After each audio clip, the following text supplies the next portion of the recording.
So today I'm going to do one of my least favorite procedures ever. And that's rebuilding brake calipers. I really don't like doing it because it's probably one of the filthiest things on these bikes. And brake fluid's nasty and gets on everything and kills everything. And brake cleaner is not great to huff either. And now, before you guys accuse me of movie magic, it absolutely will be, because I have a caliper that I haven't taken apart yet, but I also have a caliper that I have taken apart and cleaned up as well as I could. It's pretty shiny. And a caliper I actually finished rebuilding because I really wanted to get this right the first time. I don't want to make this video 10 times. So I'm going to show you how to take the caliper apart on this one. I'm going to show you how to put the caliper back together on this one. And the thing we're using today is a K&L BCF 321K brake caliper kit. This seems to be the one for first and second gen and Gladius and early third gen. Seems to be like one number. Don't quote me on that because things change. Anyway, so let's go. First thing we're going to need to do is drip brake fluid everywhere because I didn't do a great job suctioning it out. But on this pin, there's a little clip which you can usually grab with a pick or a tiny screwdriver or something and pull it out. So set that aside. We're going to need to clean that in a second.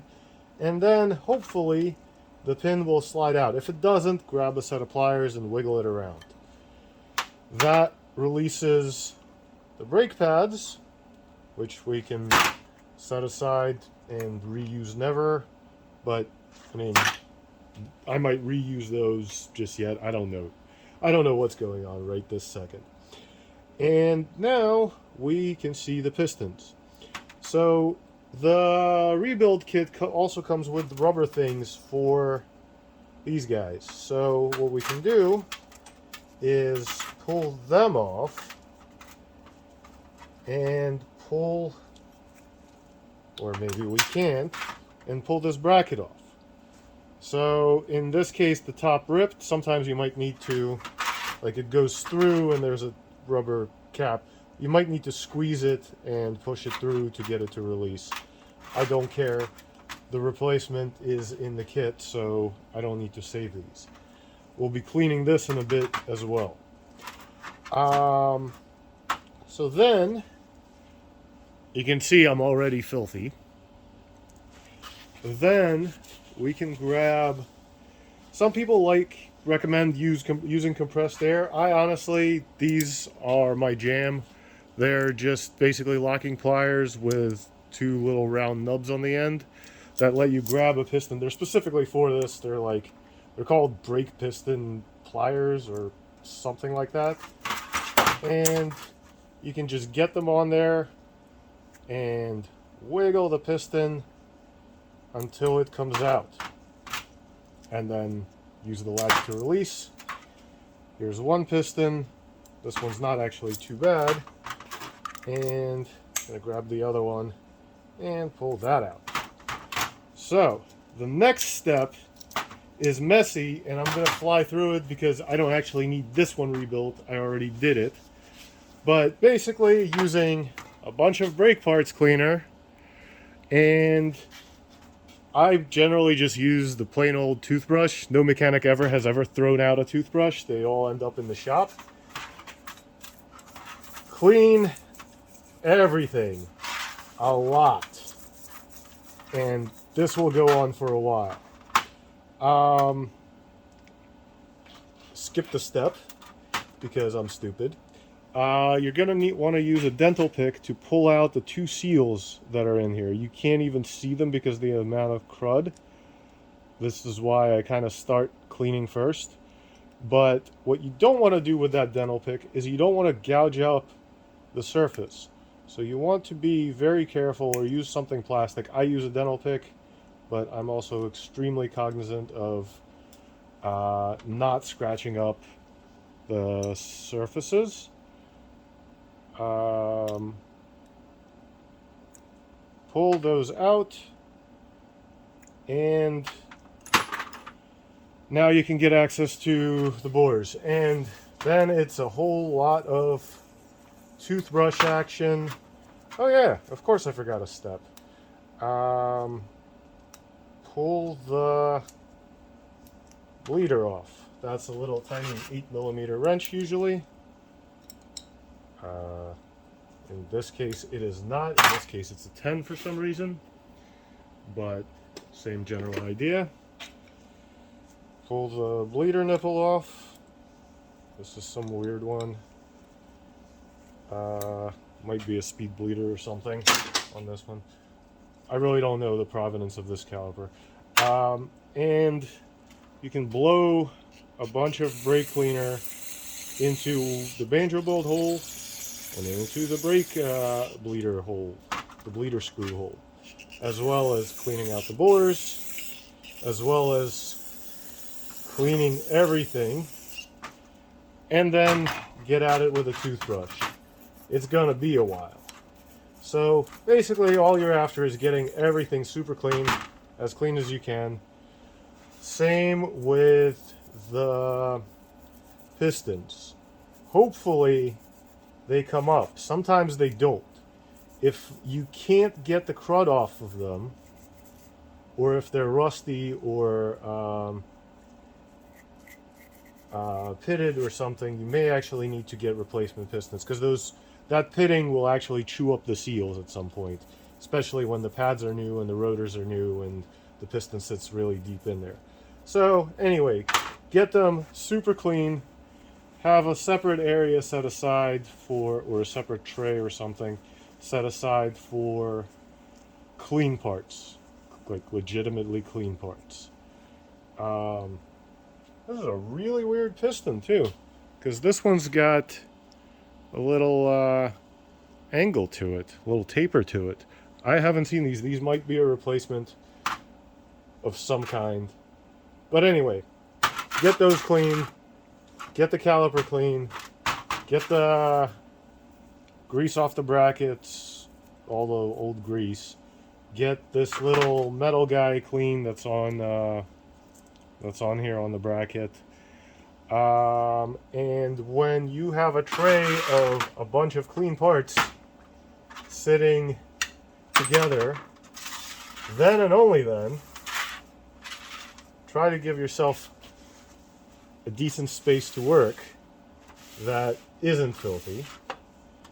That's going to be hard to do. By the way, can't say enough good things about these cookie sheets. They're just like absolutely a must-have for me. So then you can grab your clean parts.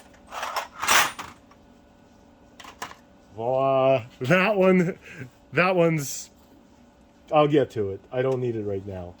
So this one, you can see I went through, the bores are clean, all the teeth, the spring, everything. Basically, I brushed the hell out of it for a good bit of time. And the first thing I want to start with is the seals. And there are big seals and little seals. We are not shaming seals on size. They just serve different purposes. This one's twisted up. Try to get them nice and untwisted. And you know what? Let me grab some clean gloves so that I don't introduce extra grime into this system.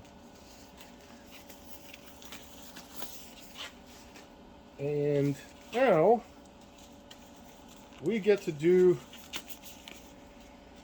a little bit of eyeballing.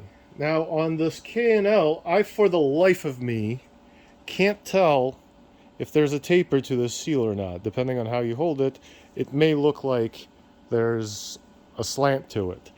The way I think of it, if you can spot it, I think these are symmetrical, honestly, because I really can't spot it on either the big one or the dust seal. Thin outside in. That way, the taper of the seal helps bring the piston back into the caliper. But in this K&L case, I don't think there is a taper to it. So you just set the fat one in. Can we say fat in 2023? We set the larger one in.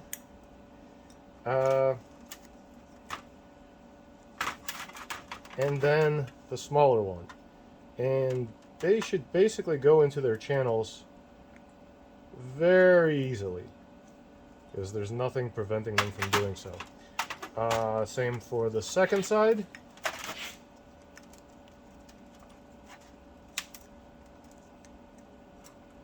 Watch for them trying to spin around on you. Try to keep track of where the inside is. But you'll be able to tell when they sit nice and flush. That's where they're sitting where they should be. All right.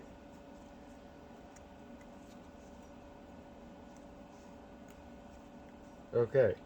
So next up is a debatable procedure, honestly, but I've seen it a few times and it sort of makes sense. So what I've got is a bucket of clean brake fluid, and for this and nothing else ever, I'm going to use it on my finger as a lubricant to get the seals wet, because that's really what's going to keep them wet anyway. So I'm going to kind of, basically the same thing as on an oil filter. You're doping the seals or whatever. And same thing for the piston. I'm going to get the outside of it covered in brake fluid. And then, hopefully, if everything is centered, and if you got the right seals, and your piston is clean and everything else, it'll just slide right into place. So, a little bit more of this. Just the inside, just the outside, there's no reason to get brake fluid on the inside of it. We're done with that.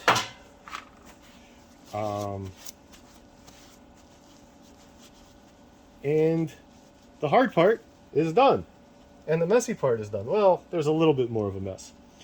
So now we need to get this bracket and the new rubber things onto the caliper. So what I like to do is get the one that's a through hole, like this, get that seated inside, and get that pushed in as much as I can. Come on. And without the pin inside it, it's not gonna want to go in super far, but the more in there you get, the less chance you stand of ripping it. So kind of just work it along, push it in. The one with the through pin is the single leg. There's a 2-leg part and a single leg part, and the one with the double leg on the same side is the one that gets this just open boot thing. But before we get that in there, not a, whatever, just disc brake lube, caliper lube, the same stuff you use to lube up slide pins, and get grease in here. And I am going to grease a couple of spots. I'm going to grease these pins so that there's grease inside the boot, and I'm also going to grease this area so that the pin kind of wants to stick to it and kind of form an airtight seal. By having grease in there, it helps these pins slide, and it keeps water out. prevents corrosion and all that stuff. So you really can't do too much. If you do too much, you'll just be cleaning it up later. So get these nice and greasy.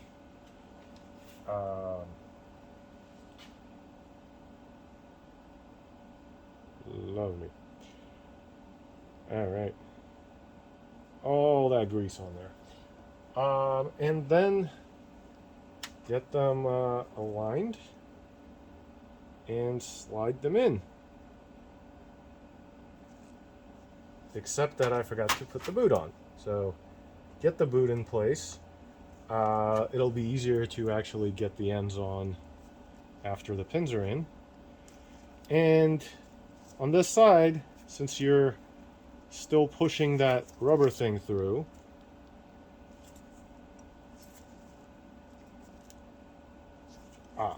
nice.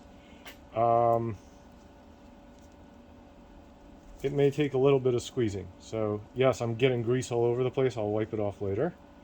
But get the boots hooked over the lip that holds them in place. We'll clean that again shortly. Come on. There may be a better way to do this. I have not found it. But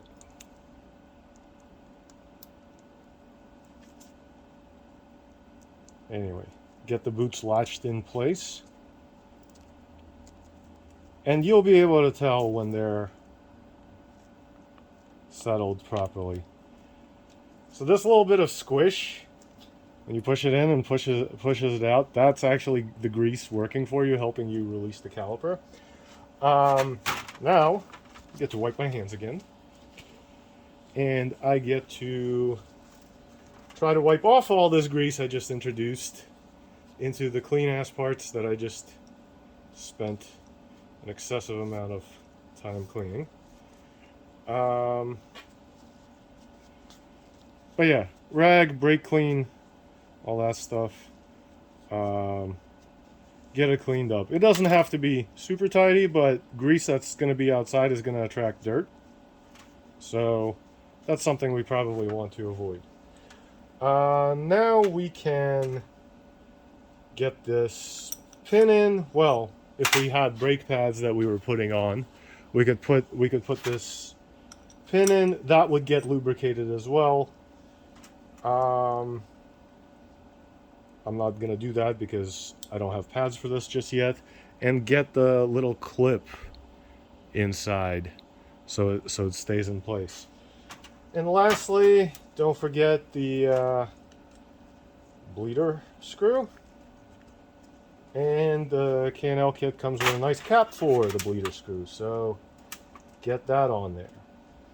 The reason I'm doing all this is because of the orange bike build, well, the swamp bike build, because overkill on every account. But yeah, so before getting pads on, I would lube this pin and this one. Well, this one would be out. But yeah, there you go. There's a rebuilt caliper.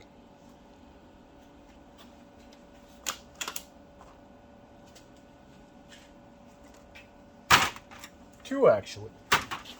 So, hope that helps someone. Hope that's not the most frustrating 20 minutes of watching me complain about dirt. See you around.